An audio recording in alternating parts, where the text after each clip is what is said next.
Well, Ross Delston is an attorney and anti-money laundering specialist. He joins us now live from Washington, D.C. Ross, thanks so much for joining us. First, tell us what new revelations you're expecting from this latest data to be released. Well, there's a river of information here that's being disclosed periodically. With 11.5 million documents, you'd expect a constant embarrassment for the wealthiest and most politically connected of the world's elite. Now, you've said before that governments have chosen to ignore the existence of this offshore banking world, whether it's used legally or illegally. Do you think this time, though, the Panama Papers will finally be the scandal that forces governments to change their policies on offshore accounts? Well, it's already happened in the U.S., where a rule that was languishing for 4 years, the U.S. Treasury just released that would require banks to look at the beneficial ownership of companies for the first time. Are you encouraged by that?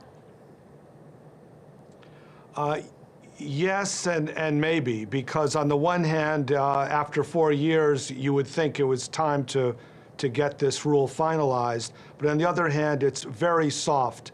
I would call it the pillow top regulation.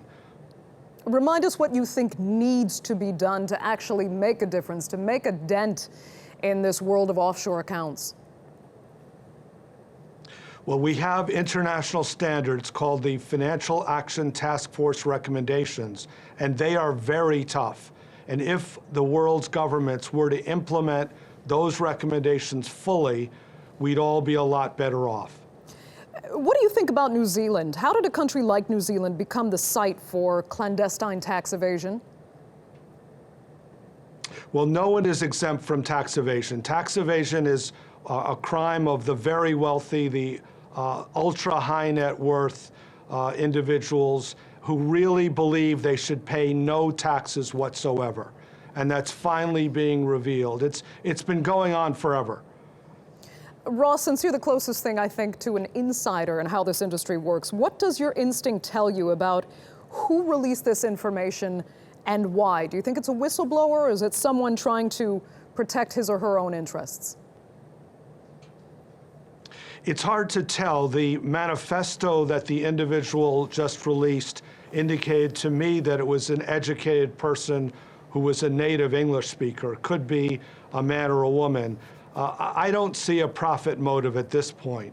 I mean, that's always possible. Everybody wants their 15 seconds of fame, but I don't see it at this point. Okay. Ross Delston, we're going to have to leave it there. Thanks so much for sharing your insight.